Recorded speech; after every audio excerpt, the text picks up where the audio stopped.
కథావాణికి స్వాగతం. కథాభిమానులందరికీ నమస్కారం అండి. నేను డాక్టర్ శ్రీమతి కొఠారి వాణి చలపతిరావుని. ఈ ఆదివారం రోజు మీకోసం నేను నిప్పు రవ్వ అనే కథను వినిపించబోతున్నాను. నేను రచించి నా స్వరంతో వినిపిస్తున్న ఈ ఆలోచనాత్మకమైన ప్రయోజనాత్మకమైన కథ పేరు మరోసారి నిప్పు రవ్వ.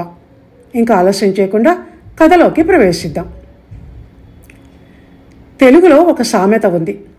అయ్యవారు ఏం చేస్తున్నారు అంటే చేసిన తప్పులు దిద్దుకుంటున్నారు అని. కానీ ఆ సామెత పాతది. ఆ అన్నవారు ఎవరో ఎప్పటివారు. ఎందుకంటే ఈ రోజుల్లో తప్పులు చేసేవారే తప్ప, చేసి ఘనకార్యం చేసినట్టు బోర విడుచుకుని తిరిగేవారే తప్ప, చేసిన తప్పుకు పశ్చాత్తాపడేవారెవరు, సరిదిద్దుకునేవారెవరు? కాలం మారిపోయింది, మనుషులు మారిపోయారు.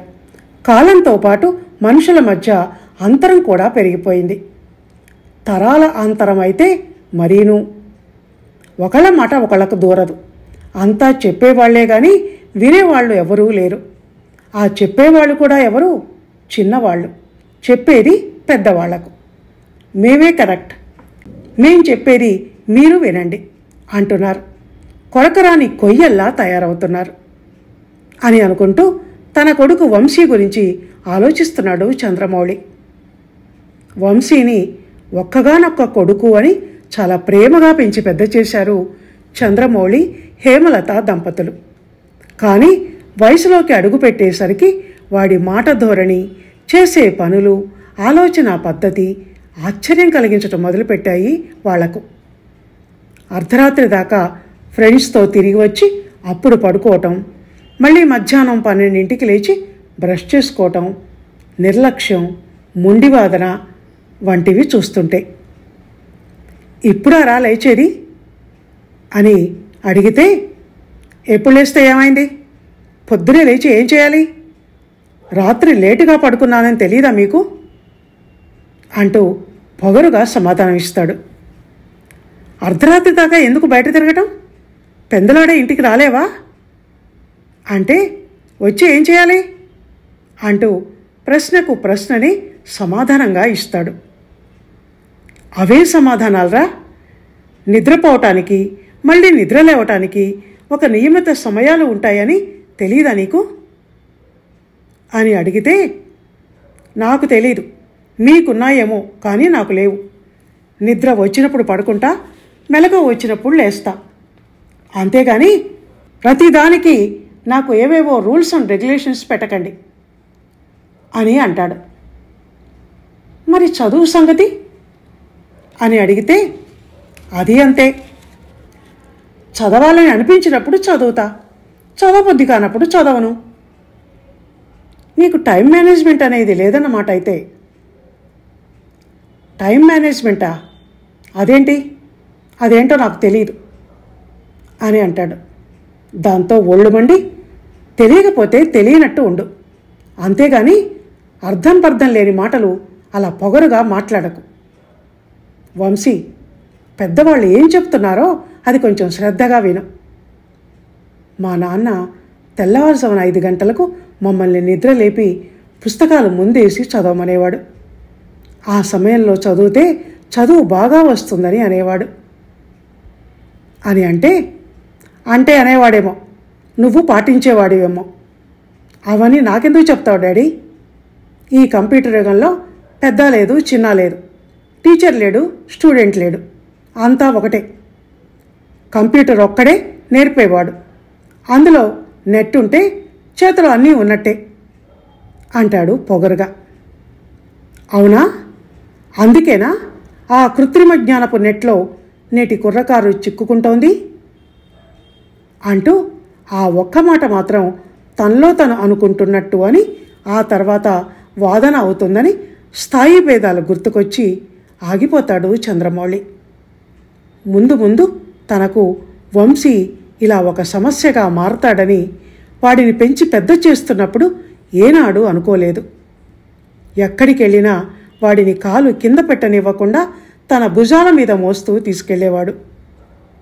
వీపు మీద ఎక్కించుకొని వాడికి గుర్రమై ఇల్లంతా పసివాడిలా మోకాళ్ళ మీద పరుగులు పెట్టేవాడు. ఏది అడిగితే అది కాదు లేదు అనకుండా వెంటనే తెచ్చి ఇచ్చేవాడు. ఇంటి నిండా వాడి బొమ్మలే అన్నట్టు ఉండేది ఇల్లు. అడుగులేసేటప్పుడు వాకరు, కౌమారంలో బుజ్జి సైకిలు, టీనేజీలో హీరో సైకిలు, ఆ తర్వాత బైకు, ఇలా ఒకదాని తర్వాత ఒకటి ఇంటికి వచ్చి వాడికి ఏ వయసులో ఉండే ఉత్సాహాన్ని ఆ వయసులో అందించేవి. పర్సులో డబ్బులు లేకపోయినా సరే వాడి సంతోషం కోసం ఎలాగైనా వాడు అడిగినవి అడగనివి కూడా కొని తీరాల్సిందే చంద్రమౌళి. వాడు ఎప్పుడూ హ్యాపీగా ఉండాలి. వాడి కళ్ళల్లో ఆనందాన్ని తను నిత్యం చూస్తుండాలి. అందుకోసం తను ఎంత కష్టమైనా పడతాడు, ఎన్ని త్యాగాలైనా చేస్తాడు. ఇలా ఉండేవి చంద్రమౌళి ఆలోచనలు అప్పట్లో. దానికి తోడు వాడి తల్లి హేమలత ఆలోచనలు కూడా అలాగే ఉండేవి. తను అలాగే చేసేది. వాడి కోసం రోజుకో పిండి వంట అన్నట్టు చేసి పెట్టడం, చాక్లెట్లు బిస్కెట్లు కొనివ్వటం, బట్టలు కొనివ్వటం, గన్లు కార్లు వంటి బొమ్మలు, 18వ సంవత్సరంలోకి అడుగు పెట్టగానే సెల్ ఫోను, ఇలా ఒకటా రెండా ఆమె ప్రపంచం, ఆమె ధ్యాస మొత్తం వాడే. వాడొక్కడి కోసం ఇద్దరం కలిసి ఇంత చేస్తే చివరకు ప్రతిఫలం మనస్తాపం. నిన్న మొన్నటి కుర్రాడు అయిన వాడు తమను తీసి పారేసినట్టు, మీరంటే లక్ష్యం లేదు అన్నట్టు మాట్లాడుతుంటే, మీ మాట వినను అని పరోక్షంగా చెప్తుంటే, ప్రతి నిమిషం ప్రతి క్షణం అవమానంతో కుమిలిపోవటం తమ వంతు అవుతోంది. వీడు ఎందుకిలా తయారయ్యాడు? మా పెంపకంలో లోపమా, స్నేహితుల ప్రభావమా, లేక ఈ వ్యవస్థ లోపమా అన్నవి ఇప్పుడు చంద్రమౌళి బుర్రను తొలిచేస్తున్న ప్రశ్నలు. సమాధానం ఎవరు చెప్తారు? ఇంకా ఇంకా ఆత్మశోధన ఒక్కటే మార్గమా? కారణాలు ఏవైతేనే చేదు అనుభవాలు మాత్రం తప్పటం లేదు చంద్రమౌళి దంపతులకు. మొండివాడు రాజు కన్నా బలవంతుడు. మరి ఆ మొండివాడిలోని మొండితనానికి కారణం తెలివి తక్కువతనం అయినా అన్నీ తనకే తెలుసునన్న అహం. ఆ అహం తెచ్చిన మానసిక అంధత్వం. ఫలితం కన్ను కానని ప్రవర్తన. తన కొడుకు వంశీ ఒంట్లోని అణువణువులో బద్ధకం, మనసులోని మూల మూలల్లో బాధ్యతారాహిత్యం. వీడెందుకిలా తయారయ్యాడు అని చంద్రమౌళి అనుకుంటూ ఉండగా, నిరంతరం తన మనసును తొలుస్తున్న ఆ ఆలోచనలోనే ఉండగా, చుక్క తెగి పడ్డట్టు అకస్మాత్తుగా గేటు తీసుకొని లోపలికి వస్తూ కనిపించాడు వంశీ. కొడుకుని చూడగానే చంద్రమౌళి గుండె దడదడలాడటం మొదలుపెట్టింది. ఆ రోజు ఉదయం ఆయన అక్క అరుణిమ ఊరి నుంచి వచ్చింది. వదినా మరదళ్ళిద్దరూ లోపల మాట్లాడుకుంటున్నట్టు గొంతులు వినపడుతున్నాయి. అప్పటికే అక్క వంశీ ఏడి అని ఏ 4 సార్లు అడిగింది. ఇప్పుడు వీడు లోపలికి వెళ్ళగానే అక్క మేనల్లుణ్ణి పలకరిస్తుంది. వీడు ఎలా సమాధానం చెప్తాడో, లేక అసలు సమాధానం చెప్పకుండా పొగరుగా వెళ్ళిపోతాడో తెలియదు. అనుకుంటుంటే తన కంగారుకు తనకే ఆశ్చర్యం వేసింది చంద్రమౌళికి. వీడికి నేను భయపడాల్సి వస్తోందేంటి? చిన్నప్పుడు బూచి వస్తోంది అనగానే వాడు పరుగున వచ్చి తన చేతుల్లో దూరిపోయి వాడి చిన్ని చిన్ని చేతులతో తనను చుట్టేసి హత్తుకుపోయిన విషయం గుర్తుకొచ్చి, ఎంతలో ఎంత మార్పు! ఇలా తను ఏనాడైనా కనీసం ఊహించనైనా ఊహించాడా అనుకున్నాడు చంద్రమౌళి. మళ్ళీ అంతలోనే, నేను భయపడుతోంది వీడికి కాదు, వీడి ప్రవర్తనకు. మంచి మర్యాద, తన ప్రవర్తన మీద తనకు ఎరుక కానీ స్వీయ నియంత్రణ కానీ లేనితనానికి తను భయపడుతున్నాడు. వాడు ఇంట్లో ఉన్నా భయమే, బయటికి వెళ్ళినా భయమే. గొడవలు పెట్టుకుంటాడనో ఇంటి మీదికి గొడవలు తెస్తాడనో. ఏదైతేని విసురుగా పెద్ద పెద్ద అంగలతో లోపలికి వెళుతున్న కొడుకును ఉద్దేశించి వంశీ అని పిలిచాడు. ఏంటి? విసురుగా వచ్చింది సమాధానం. అత్తయ్య వచ్చింది. వస్తే ఏంటి? లోపలికి వెళ్ళగానే ఆమెను పలకరించు. ఒకవేళ అత్తయ్యే ముందు నిన్ను పలకరిస్తే 2 నిమిషాలు నిలబడి అడిగిన దానికి నవ్వుతూ సమాధానమిచ్చి అప్పుడు లోపలికి వెళ్ళు అని అన్నాడు. నాకు ఆమంటే ఇష్టం లేదు. ఆమెను చూస్తే నాకు నవ్వు రాదు, కోపం వస్తుంది. కొట్టినట్టున్న ఆ సమాధానాలు చంద్రమౌళిని కలవరపెట్టాయి. ఈ ఫార్మాలిటీ పలకరింపులు, తెచ్చిపెట్టుకున్న ఈ అతి ప్రేమలు నాకు నచ్చవు అన్నాడు పెద్ద తనకంటూ కొన్ని సిద్ధాంతాలేవో ఉన్నట్టు. అన్నీ నీకు నచ్చే పనులే చేస్తావా వంశీ? నీకు నచ్చినా నచ్చకపోయినా కొన్ని పనులు చేయాల్సి ఉంటుంది. ఉన్న బంధాలను గౌరవించి నిలబెట్టుకోవటానికి మర్యాద కోసము అని తండ్రి అంటూ ఉండగానే విసురుగా తలెగరేసి లోపలికి వెళ్ళిపోయాడు వంశీ. నిర్ఘాంతపోయింది ఆ తండ్రి మనసు వాడి ఆ దయలేని తనానికి. వీడికి నేను భయపడాల్సి వస్తోంది. సత్రకాయ్, ఎంత పొగరు వీడికి అనుకున్నాడు చంద్రమౌళి. అవతల ఉన్న నా అక్కయ్య వీడి మేనత్త తక్కువదేమీ కాదు. పెద్ద చదువు చదువుకున్నది. కాలేజీలో ప్రొఫెసర్గా పనిచేస్తోంది. అలాంటి ఆమెను వీడు పూచిక పుల్లలా తీసి పడేస్తున్నాడు అని ఆలోచిస్తుంటే కారణం మరొకటి కూడా ఉన్నట్టు తట్టింది చంద్రమౌళికి. అక్క ఎంత మంచి స్వభావం కలదో అంత స్ట్రైట్ ఫార్వర్డ్ మనిషి. ఆమె ఏం మాట్లాడినా ఆ మాటల్లో స్పష్టత ఉంటుంది, ఖచ్చితత్వం ఉంటుంది. అది వీడికి నచ్చదు. వాటికి వీడు భయపడుతున్నాడు లోపల. అలాంటి వాళ్ళు ఇలాంటి వాళ్లకు నచ్చరు అనుకొని మళ్ళీ అంతలోనే ఆమెనే కాదు, అసలు వీడికి ఎవరూ నచ్చరు, అందరినీ తీసిపడేస్తూ మాట్లాడుతుంటాడు. తనే గొప్ప, తనే కరెక్ట్, అన్నీ తనకే తెలుసు అన్న గుడ్డి నమ్మకం వీడి మీద. వీడిని ఎలా దారిలో పెట్టాలో అర్థం కావటం లేదు అనుకుంటూ లోపల ఏం జరుగుతుందోనన్న ఆరాటంతో చంద్రమౌళి కూడా వంశీ వెనకాల లోపలికి వెళ్ళాడు. హాయ్ వంశీ, ఎలా ఉన్నావు? రా ఇలారా, బాగా చదువుతున్నావా అంటూ నవ్వుతూ కళ్ళల్లో ప్రేమ కురిపిస్తూ పిలిచింది అరుణిమ తన మేనల్లుణ్ణి. హాయ్ అంటూ ఎడం చెయ్యి కొద్దిగా పైకెత్తి మునివేళ్లు కదుపుతూ చకచకా మెట్లెక్కి పైకి వెళ్ళాడు వంశీ. చంద్రమౌళి ఆయన భార్య హేమలత ముఖాముఖాలు చూసుకున్నారు. ఇద్దరి ముఖాల్లోనూ నెత్తురు చుక్క లేదన్నట్టుగా పాలిపోయాయి వంశీ ప్రవర్తనతో. సిగ్గుపడుతున్నట్టు చూపులు నేలకు వాల్చారు. అది కనిపెట్టిన అరుణిమ అక్కడ అసలు ఏమీ జరగలేదన్నట్టు, తను చాలా నార్మల్గా ఉన్నాను అన్నట్టు నటిస్తూ పెద్ద గొంతుతో ఏవేవో కబుర్లు చెప్పటం మొదలుపెట్టింది. హేమలత సైతం ఆడపడుచుకు అదే బిల్డప్ ఇస్తోంది. చినిగిన పరిస్థితులకు తెచ్చిపెట్టుకున్న మాటల ప్యాచ్ వరకు తనకు అలవాటే అన్నట్టు. ఆ ఇద్దరిని సైలెంట్గా గమనిస్తూ ఉన్నాడు చంద్రమౌళి.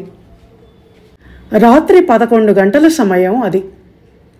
ఆఫీస్ రూమ్లో కేన్ చైర్లో కూర్చొని కిటికీలో నుంచి చీకట్లోకి చూస్తున్నాడు చంద్రమౌళి. స్ట్రీట్ లైట్ గుడ్డి వెలుతురులో చీకటి వెలుగుల సయ్యాట ఆడుతున్నాయి పరిసరాలు, వీధులు. వెనక నుంచి మెల్లిగా ఎవరో తలుపు వేసిన శబ్దం విని తల తిప్పి చూశాడు చంద్రమౌళి. అక్క అరుణిమ కనిపించగానే ఆశ్చర్యపోతూ, అక్క, నువ్వింకా పడుకోలేదు అని అడిగాడు. నువ్వు పడుకున్నావా? లోపల నిద్ర నటిస్తున్న ఆ హేమ పడుకుందని అనుకుంటున్నావా లేదు. అలాంటప్పుడు మరి నాకు మాత్రం నిద్ర ఎలా పడుతుంది? నీ సమస్య నా సమస్య కాదు. ఒక అమ్మ కడుపున పుట్టిన వాళ్ళం.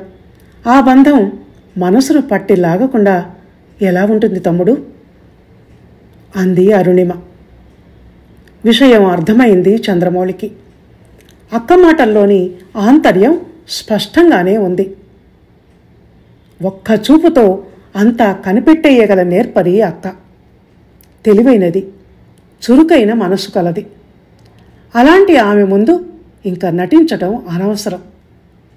దానికన్నా బయటపడటమే మేలు అనుకున్న చంద్రమౌళి కాసేపు మౌనం వహించాడు. కూర్చో అక్క అని మాత్రమే అన్నాడు. ఎదురుగా ఉన్న కుర్చీలో కూర్చుంది అరుణిమ. కాసేపు ఆగి, వంశీ ఇంకా ఇంటికి రాలేదా అని అడిగింది.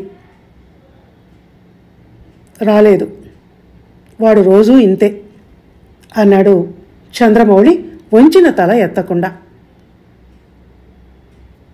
వాడి కోసం ఎదురు చూస్తూ నువ్వెందుకు ఆరోగ్యం పాడు చేసుకోవటం మౌళి?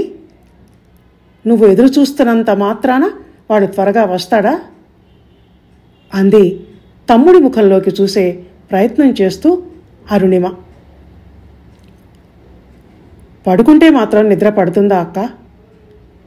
కంటి నిండా నిద్రపోయి ఎన్నాళ్ళయిందో అని ఒక్క క్షణం ఆగి, అక్క, ఇందాక నువ్వు అన్నావే ఒక్క కడుపున పుట్టిన వాళ్ళం, ఆ బంధం మనసును పట్టి లాగకుండా ఎలా ఉంటుంది అని. ఇంత పెద్ద వయసులో నీకంటూ ఒక ఇల్లు సంసారం ఉన్నా కూడా నన్ను ఉద్దేశించి నువ్వీ మాట అంటున్నావు. మరి ఈ వంశీగాడిలో అమ్మ నాన్న అన్న పేగుబంధం రక్త సంబంధం ఇవేవీ కనిపించవెందుకు? మేము వాణ్ణి చాలా ప్రేమగా పెంచాం, ఏ లోటు రానివ్వలేదు. అదే మా పెంపకంలోని లోపమా? అందుకే వాడు అలా తయారయ్యాడా? ప్రతి తల్లి తండ్రి పిల్లల్ని ప్రేమగానే పెంచుతారు. మరి అలాంటప్పుడు అది లోపమెలా అవుతుంది? అంది అరుణిమ. ఇంకా చెప్పాలంటే ప్రేమరాహిత్యంతో బాధపడే పిల్లలే సైకోలుగా నేరస్తులుగా తయారవుతారు. మరి అలాంటప్పుడు వీడు ఎందుకు ఇలా తయారవుతున్నాడు? జీవితం అంటే ఆ నిర్లక్ష్యం ఏంటి? ఎందుకు సీరియస్గా తీసుకోడు? మేము ఏం చెప్పబోయినా వినడు. విసురుగా పొగరుగా సమాధానం చెప్పటం, ఎదురు తిరిగి మాట్లాడటం, ఎదుటి వాళ్ళనెవరిని లక్ష్య పెట్టకపోగా తీసిపడేసినట్టు మాట్లాడటం, చదువు ఉద్యోగం వంటి ఫ్యూచర్ ప్లాన్స్ జీవిత లక్ష్యాలు ఏవీ లేకపోవటం చూస్తుంటే ఆశ్చర్యం వేస్తుంది. వీడు ఎటు వెళ్తున్నాడో, వెళ్ళి వెళ్ళి తెగిన గాలిపటంలా ఏ ముళ్ళకంచులో చిక్కుకొని జీవితాన్ని చిన్నాభిన్నం చేసుకుంటాడో అని భయంగా ఉందక్క అన్నాడు చంద్రమౌళి. ఆ మాటలకు తమ్ముడి భుజం మీద వాత్సల్యంగా చెయ్యి వేసింది అరుణిమ. ఇంతలో బయట హాల్లో ఏదో నీడ కనిపించి, హేమా రా అంది మరదల్ని ఉద్దేశించి. ఎవరు? హేమనా అన్నాడు మౌళి వెనక్కు తిరిగి చూస్తూ. అవును, నేను చెప్పలేదు హేమ కూడా ఇంకా నిద్రపోలేదు అని. పిల్లల గురించే నిరంతరం ఆలోచించే తల్లిదండ్రులకు వాళ్ళ బిహేవియర్లో లోపం కనిపించినప్పుడు కంటి మీద కునుకు ఎలా వస్తుంది? అంది అరుణిమ మరదల్ని తన పక్కనే కూర్చోబెట్టుకుని ఓదార్పుగా ఆమె భుజాన్ని స్పర్శిస్తూ. వదిన గారు, ఇందాక ఆయన అంటున్నారే తెగిన గాలిపటం అని, అలా వీడి జీవితం ఎక్కడవుతుందో అనని చాలా దిగులుగా ఉందండి అంది హేమలత. తెగిన గాలిపటం కాదు హేమ, అదైతే ఆ గాలిపటానికి మాత్రమే నష్టం. కానీ ఇది అది కాదు, నిప్పురవ్వ.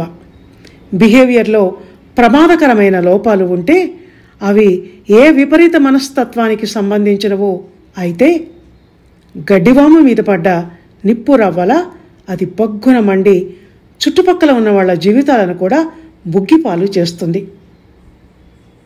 ఒడిలో కట్టుకున్న నిప్పులా మీ ఇంట్లో మీ మధ్య తిరిగే వ్యక్తే ఇలా నిత్య న్యూసెన్స్గా తయారైతే భరించటం తల్లిదండ్రులుగా మీకెంత కష్టం. ఇప్పుడు ఇది చిన్న విషయమే కావచ్చు, వాడు కుర్రవాడే కావచ్చు, కానీ ఎన్నేళ్లైనా తనేం చేస్తుంది తెలుసుకోకుండా, చెప్పిన మాట వినకుండా, జీవితం పట్ల అవగాహన పెంచుకోకుండా కోతిపుండు బ్రహ్మరాక్షసి అన్నట్టు తనలోని లోపాలను ఇంకా ఇంకా ఇలా పెంచుకుంటూ పోతే ఇంట్లో వాళ్ళకి, ఈ సమాజానికి ఇది ఎంత తలనొప్పి వ్యవహారంగా మారుతుంది అంది అరుణిమ. నా భయం అదే అక్క. ఇంట్లో ఉన్నప్పుడు వాడేంటి అని మనకు కళ్ళబడుతోంది, కానీ బయట ఫ్రెండ్స్తో, టీచర్స్తో, సాటి వ్యక్తులతో ఎలా ప్రవర్తిస్తున్నాడు అన్నది మనకెలా తెలుస్తుంది అన్నాడు చంద్రమౌళి. నిజమే, అది అమ్మా నాన్నలుగా అనుభవించే మీకే తెలిసే వేదన. పిల్లలు వయసులోకి అడుగు పెడుతున్నారంటే ఎవరైనా వీడు బయటికెళ్ళి సిగరెట్లు తాగుతున్నాడా, మందు కొడుతున్నాడా, డ్రగ్స్ లాంటి వాటికేమైనా బానిస అవుతున్నాడా అన్న దుర్వ్యసనాల మీదకే సాధారణంగా కుటుంబ సభ్యుల దృష్టి పోతుంది. కానీ వాడి బిహేవియర్ ఎలా ఉంటోంది అన్నది గమనించాలన్న విషయం మీదికి దృష్టి పోదు. కానీ అదే చాలా ముఖ్యం. దాని మీద ఆధారపడే మిగతావన్నీ ఉంటాయి అంది అరుణిమ. అవునక్క, నువ్వన్నది నిజం. మౌళి, ఆలోచిస్తుంటే నాకేమనిపిస్తుందంటే దీనికంతటికీ కారణం వాడి అజ్ఞానం అని. ఆ జ్ఞానం లేకే ఆలోచనల్లో స్థాయి నేలబారుకు దిగజారుతోంది. నేనేంటి, జీవితం అంటే ఏంటి, నేను ఎలా ప్రవర్తిస్తున్నాను, నన్ను గురించిన నా బాధ్యతలేంటి, సాటి మనిషి పట్ల, నా కుటుంబం పట్ల, ఈ సమాజం పట్ల నేను ఎలా ప్రవర్తించాలి, ఉన్నతంగా ఎదగటానికి ఎలాంటి క్రమశిక్షణ, శిక్షణ పొందాలి అని ఆలోచించటం లేదు ఈ కాలం కుర్రాళ్ళు. ఎంతోమంది స్టూడెంట్స్తో నిత్యం కలిసి వెలుగుతున్న అనుభవంతో ఈ మాటలు చెప్తున్నాను తమ్ముడు. గాలివాటుగానో ఊహించో చెప్తున్న మాటలు కావు ఇవి. ఒకప్పుడు మనలో అధిక శాతంలో ఉండే సున్నితత్వం, భావుకతతో కూడిన మనస్తత్వం, ప్రేమతత్వం, బాధ్యతతో కూడిన జీవన విధానం ఇప్పుడు 10% పిల్లల్లో కూడా కనిపించటం లేదు. సంధికాలంలో బ్రతుకును ఏడిస్తున్న తల్లిదండ్రులకు మాత్రం అందుకే పిల్లల ప్రవర్తన ఒక సమస్యగా తయారవుతోంది. తమ్ముడు, మన చిన్నప్పుడు అమ్మ ఎప్పుడూ ఒక సామెత చెప్తూ ఉండేది. అన్నీ ఉన్న విస్తరి అణిగి ఉంటుంది, ఏమీ లేని విస్తరి ఎగిరెగిరి పడుతుంది అని. గుర్తుందా? అది అన్నానికే కాదు, జ్ఞానానికి కూడా వర్తిస్తుంది. తెలివి తక్కువతనం, ముఖ్యంగా తెలిసి తెలియని మిడిమిడి జ్ఞానం, అన్నీ నాకే తెలుసు అన్న అజ్ఞానం తాలూకు అహంభావాన్ని మనిషిలో కలిగిస్తుంది. కానీ ఒక్కొక్క విషయాన్ని తెలుసుకుంటూ పోతున్నప్పుడు, మనోకమలం ఒక్కొక్క రేకు విప్పుకుంటూ పోతున్నప్పుడు అప్పుడు అనిపిస్తుంది, ఈ ప్రపంచంలో తెలుసుకోవలసింది ఇంత ఉందా? అలాంటప్పుడు ఇంతవరకు నేను తెలుసుకుంది ఎంత? సముద్రంలో ఒక నీటి బిందువంతా కూడా ఉండి ఉండదే అని అనుకుంటాడు. అప్పుడు ఆ జ్ఞానోదయం ఆ మనిషి మనసులో అన్నాళ్ళ నుంచి పేరుకుంటూ వచ్చిన అజ్ఞానం అనే చీకటిని తొలగించి వెలుగురేఖలను ప్రసరింపచేస్తుంది అని అరుణిమ అంటుంటే ఆశ్చర్యంతో కళ్ళు చెవులు విప్పార్చుకొని అలాగే చూస్తూ వింటూ ఉండిపోయారు హేమలత, చంద్రమౌళి. అంత స్పష్టంగా అరటిపండు వలిచి చేతిలో పెట్టినట్టుగా విషయం చెప్తుంటే వాళ్ళ మనసులకు పని చెప్పి వాళ్ళు మాత్రం మౌనంగా ఉండిపోయారు. అరుణిమే మళ్ళీ అంది, మౌళి, హేమా, ఇక మీద వంశీ విషయంలో మీరేమీ బెంగపడకండి. చూద్దాం, నేను వాడితో మాట్లాడి చూస్తాను. అవసరం అనుకుంటే కౌన్సిలింగ్ ఇప్పిద్దాం. ఫర్దర్గా ఇంకా ఏం చేయాలో అవన్నీ చేద్దాం. వాడింకా మొక్కప్రాయంలోనే ఉన్నాడు, కానీ మానైపోలేదు కదా, కనుక మన పని ఈజీనే కావచ్చు. మనం కొంత సైలెంట్గానే ఉండి వాడిలో ఒక చిన్న జ్ఞానజ్యోతిని వెలిగించే ప్రయత్నం చేద్దాం. ఆ గోరంత దీపమే కొండంతై వాడిలోని అజ్ఞానాన్ని తొలగించటమేగాక వాడి ద్వారా ఈ లోకం మొత్తాన్ని దేదీప్యమానం చేస్తుంది. వాడిలోని ఆ ప్రమాదకరమైన నిప్పు రవ్వని రవ్వగా ఉండగానే ఆరిపోయేలా చేస్తుంది అని అరుణిమ అనగానే హేమ, చంద్రమౌళి మనసులు వేదన భారం తగ్గి దూదిపింజల్లా తేలికవటం మొదలుపెట్టాయి. ఇంతలో గేటు ముందు బైక్ వచ్చి ఆగిన శబ్దం వినిపించింది. దాని వెంటనే గేటు తీసిన శబ్దం. దాన్ని కిటికీ ఊచల నుంచి చూసిన చంద్రమౌళికి తన కొడుకు ఉజ్వల భవిష్యత్తుకు అప్పుడే ఒక ద్వారం తెరుచుకున్నట్టుగా అనిపించింది. అక్క, ఇక నీదే భారం అన్నట్టు చదువుల తల్లిలా తన ఎదురుగా వెలుగుతున్న అఖండ జ్ఞాన జ్యోతిలా కూర్చుని ఉన్న అక్క వంక ప్రాధేయపూర్వకంగా, కృతజ్ఞతాపూర్వకంగా చూశాడు చంద్రమౌళి. ఇదండి నిప్పురవ్వ కథ. విన్నారు కదా? విన్న తర్వాత ఇది ఇంటింటి కథ, తరాల అంతరం కథ, వ్యక్తిత్వ వికాసం కథ అని మీకు కూడా అనిపిస్తే ఒక చక్కటి కామెంట్ని పెట్టి నా రచనల మంచి చెడులను నేను తెలుసుకునే అవకాశాన్ని నాకిచ్చి ఆ విధంగా నన్ను ప్రోత్సహించండి. ధన్యవాదాలు.